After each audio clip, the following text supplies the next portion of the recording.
Programme में खुशामदीद। तो Pakistan super league के हवाले से बात करते हैं। गुज़िश्ता हफ्ते आपको याद है कि हमने कोयटा और इसके साथ साथ मुल्तान से बात कराई थी, लेकिन अब कराची किंग्स के हवाले से बात करते हैं। और मैंने जो सोशल मीडिया पर देखा ड्राफ्ट के बाद, के बड़े अरसे बाद ये हुआ है कि कराची के फैंस बड़े खुश हैं कि उनका स्क्वाड बहुत अच्छा बना है। दे आर वेरी होपफुल के कुछ 2-3 सीजन अच्छी परफॉर्मेंस नहीं है, लेकिन लास्ट ईयर जो उन्होंने एक स्ट्रैटेजी चेंज की थी, हैदर को लेकर आए थे, कुछ उसमें स्ट्रैटेजिक किस्म की तब्दीलियां में दिखाई दी थी। उनको लगता है कि अब बिल्ड डाउन करने का टाइम हुआ है। बड़ी स्ट्रॉन्ग टीम है, जैसे आपके सामने मौजूद है Faheem Ashraf, Phil Allen, Mark Chapman, Abrar भी इनके पास है। सॉरी, ये मैं कोयटा का पड़ गया माजरत के साथ।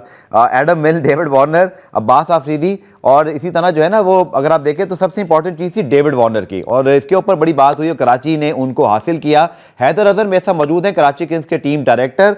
और हैदर, बहुत शुक्रिया ज्वाइन करने के लिए। जैसे मैं बड़े अरसे बाद ऐसा लग रहा है जैसे कराची के फैंस को बड़ी होप है कि इस बार बड़ी तगड़ी टीम बनी है, इस बार नताइज मुख्तलिफ होंगे। तो शायद कहते हैं ना, सीजन से पहले एंड आफ्टर ड्राफ्ट वो जो एक कॉन्फिडेंस बिल्डिंग है, वो मैंने कराची किंग्स के फैंस में देखी है। हैदर, थैंक यू गफार, एक बार फिर मुझे अपने प्रोग्राम में दावत देने का। It's always good to talk to you. अब कोशिश यही थी पिछले, जिस तरह आपको याद है, जब पिछले साल हमारी कॉन्वर्सेशन हुई थी तो मैं बार बार एक फ्रेज यूज करता था, रीबिल्डिंग रीबिल्डिंग रीबिल्डिंग। असल में तो देखें, जो रीबिल्डिंग आपकी होती है, हालांकि कई दफा बहुत अजीब लगता है कि आप एक महीने की कंपटीशन के लिए बार बार रीबिल्डिंग की बात करें, पर जब भी हम रीबिल्डिंग की बात करते थे, हम बात करते थे कि किसी तरीके से जो लोकल कोर हो वो हम सही तरह डेवलप कर सके। तो अल्हम्दुलिल्लाह पिछले साल, अब आई नो हम 4 मैचेस जीते, लेकिन वो पहले से कदरे बेहतर परफॉर्मेंसेस हमें नजर आई। There were some close matches for us as well. और एक जो डायरेक्शन हमने ली थी रीबिल्डिंग की, वो बेसिकली आई फील के इस सीजन तक हम काफी हद तक अपनी लोकल कोर पे फोकस कर चुके हैं। आई थिंक मैं सबसे पहले तो ग्रेटफुल हूँ कराची के फैंस का, जिन्होंने अगर इतना सराहा ड्राफ्ट को, तो I am glad that they like the team. अब मैं उनसे यही रिक्वेस्ट करूंगा कि हमें बैक करें और हमारे लिए दुआ करें कि हम इस दफा जो पीएसएल है वो कराची को जिता सके। बिल्कुल ठीक, भी best of luck for this.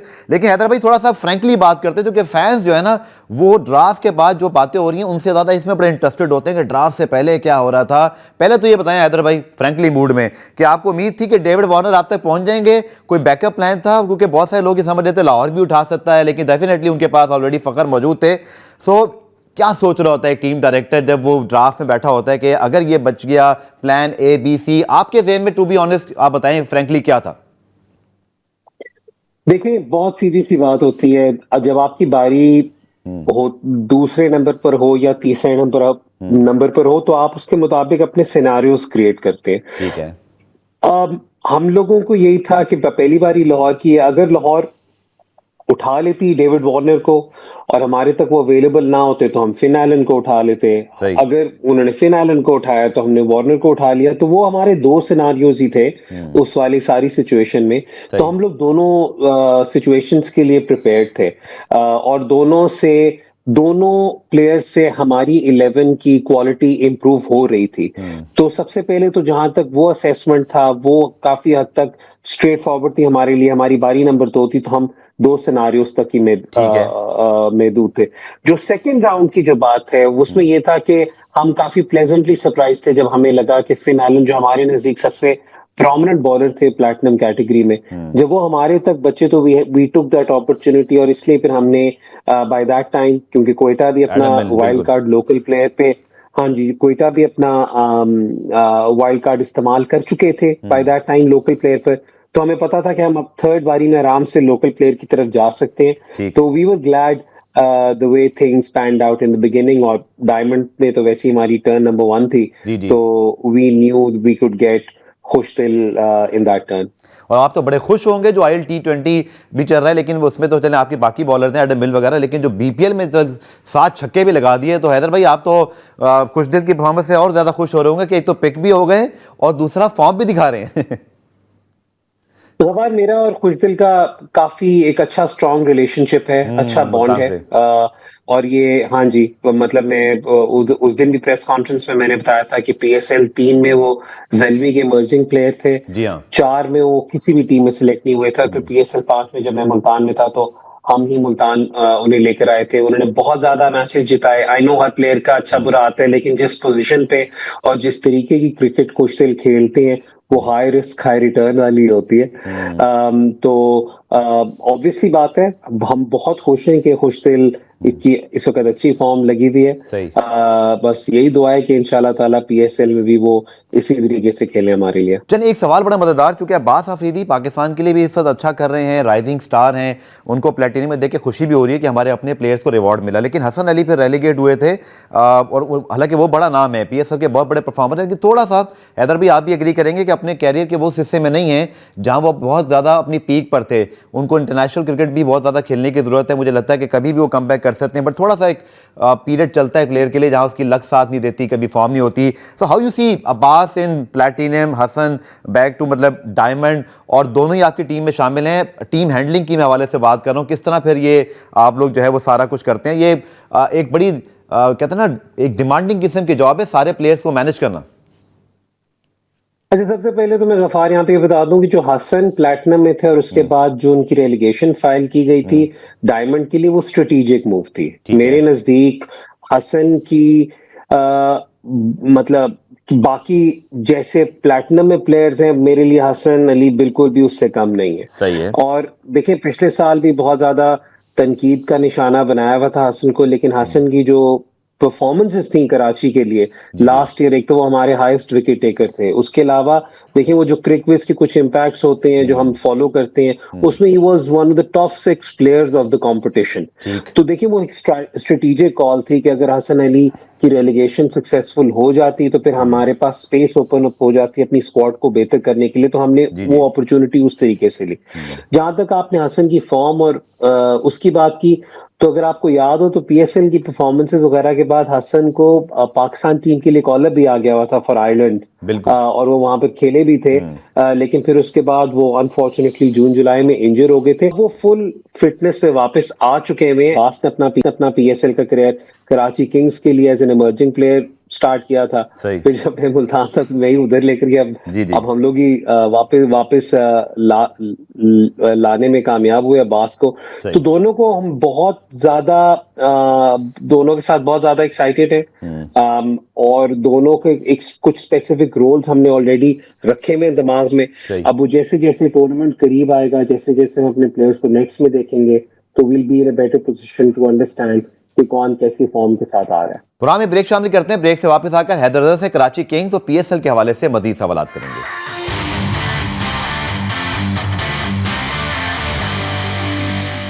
पुरान में खुशामदीद जनाब। बात करें कराची किंग्स के हवाले से, उनके टीम डायरेक्टर मौजूद हैं हैदर अजहर। आखिर में कुछ क्विक क्वेश्चन आपसे। केन विलियमसन के हवाले से शायद मैं मीडिया टॉक प्रॉपर तो नहीं सुन सका था, लेकिन जो मैंने टिकट्स पढ़े थे वो ये था कि आपने की बात की थी अवेलेबिलिटी के हवाले से, एक तो वो बता दीजिएगा, और दूसरा Adam Milne, David Warner, Kane Williamson, arguably जो टॉप 6 हमारे प्लैटिनम की या जो लीग के फॉरेन प्लेयर्स में से माशाल्लाह 3 आपने हासिल कर लिए। So how good is for the young cricketers, जैसे कि हम जाहिद महमूद अब एक्सपीरियंस तो हो गए, लेकिन यंगस्टर्स में मोहम्मद इरफान खान यादी, आई थिंक उनका जिक्र करना बड़ा ज़रूरी है। लास्ट टाइम वो आपकी टीम के मेरे सबसे फेवरेट खिलाड़ी थे, बिकॉज वो ऐसे ऐसे वक्त पे परफॉर्म करते थे जब नजर आता था टीम को जरूरत है। माशाल्लाह he then play for Pakistan as well. तो सबसे बड़ी आई थिंक छलांग इस पिछले पीएसएल से अगर किसी ने लगाई है तो शायद वो इरफान खान ही है।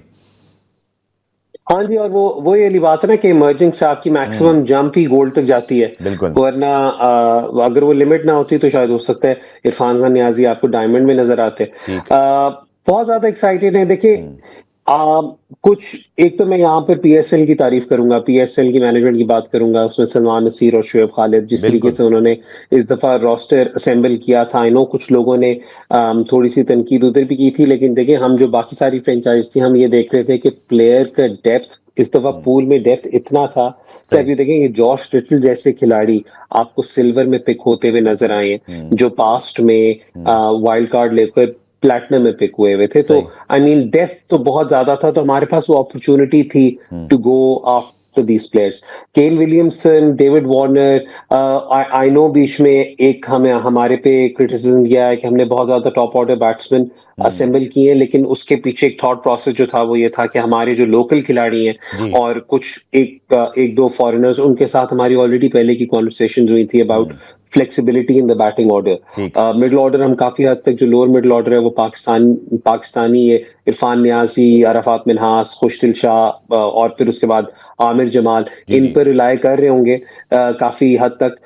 लेकिन we're just very very excited to assemble some of the biggest names। आपने केन विलियमसन की अवेलेबिलिटी का पूछा, तो इस वक्त जो हमें इंफॉर्मेशन है वो ये है कि शायद हो सकता है शुरू के 3 से 4 मैचेस शायद वो मिस करें अपनी पर्सनल फैमिली कमिटमेंट की वजह से, और उसके बाद then he should be fully available. आखिर में हैदर भाई, what was the most shocking या एक सरप्राइजिंग एलिमेंट जो आपको ड्राफ्ट का लगा? जैसे कि आमिर जमाल पेशावर ज़ल्मी में थे बट रिटेन नहीं हुए, then he is now in Karachi Kings. तो ये बहुत चीज़ें हमने देखी। मुझे याद है कि रायली रोसो जब आपके पास मुल्तान में थे तो मैं हैरान था कि कोयटा ने उनको जाने कैसे दिया, और आप लोगों को उस ज़माने में मुल्तान में टिम डेविड और रायली रोसो ने बड़े मैचेस जितवाए।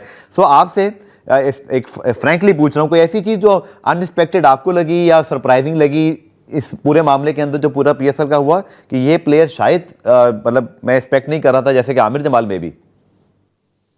देखिए, मैं तो जो 2-3 चीजें थी जो इस दफा एक्सपेक्ट नहीं कर रहे थे हम। जैसा फॉर एग्जांपल पहले तो देखिए, ये तो हम एक्सपेक्ट कर रहे थे कि कोयटा टॉम कोलर-कैटमोर के लिए अटेम्प्ट मारेंगे, क्योंकि उन्हें एक ऐसा बैट्समैन जो फ्लेक्सिबिलिटी दे, मिडिल ऑर्डर में भी खेल सके, कीपिंग भी कर सके, प्लस उन्होंने T10 में डेक्कन ग्लैडिएटर्स के लिए बहुत परफॉर्मेंसेस की। डेक्कन ग्लैडिएटर्स भी नबील मैनेज करते हैं, तो वो तो हमें थोड़ा सा आइडिया था कि शायद टॉम कोलर-कैटमोर उधर जाएंगे। लेकिन आई डोंट थिंक पर्सनली, मतलब हो सकता है बाकियों की रीडिंग डिफरेंट हो, आई डोंट थिंक पर्सनली मैं एक्सपेक्ट कर रहा था कि प्लैटिनम में right to match Peshawar Zalmi use करेंगे, क्योंकि उससे फिर ये चक्कर हुआ कि पेशावर ज़ल्मी के पास कोई 7 खिलाड़ी गोल्ड में थे पाकिस्तानी, जिन पे फिर टीम्स को अपॉर्चुनिटी मिली टू गो आफ्टर देम और असेस देम। तो उन्होंने जो आरटीएम किया था, तो एक मेरे लिए वो सरप्राइजिंग चीज थी। फिर कुछ और सरप्राइजिंग बातें मेरे लिए, शाहनवाज धानी, एहसानुल्लाह, कासिम अकरम, इन प्लेयर्स का ना सिलेक्ट होना अभी मेरे लिए थोड़ा सा सरप्राइजिंग था। मूसा खान जो इतनी अच्छी फॉर्म में थे, मुबस्सिर, इन प्लेयर्स का ना सिलेक्ट होना थोड़ा सा मेरे लिए सरप्राइजिंग जरूर था।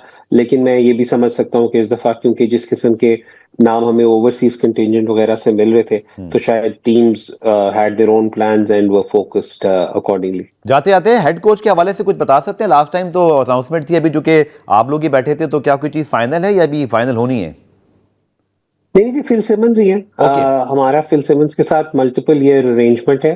और उसके अंदर सिर्फ ये था कि क्योंकि सिमो को रिसेंटली बांग्लादेश की जॉब भी असाइन हुई है, वो उनकी जॉब है till the end of champions trophy. तो जब उनकी वो सेस हुई थी तो उन्होंने पहले हमें कॉल किया, हमसे पूरी बात की, और उन्होंने कहा कि इसका मतलब ये नहीं है कि मैं नहीं आ रहा। तो इस वक्त तक तो हमारी जो प्लानिंग है वो फिल सिमंस के साथ बैठ कर ही हुई थी। तो यही थिंकिंग है। चलें, थैंक्स फॉर दिस कंफर्मेशन, बहुत बहुत शुक्रिया and best of luck Haider भाई। PSL 10 पुराने में ब्रेक शामिल करते हैं। ब्रेक से जब वापस आएंगे तो कज़ाफी स्टेडियम के हवाले से जो रेनोवेशन अपडेट है वो आपको दिखाएंगे। मिलते हैं शॉर्ट कमर्शियल ब्रेक के बाद।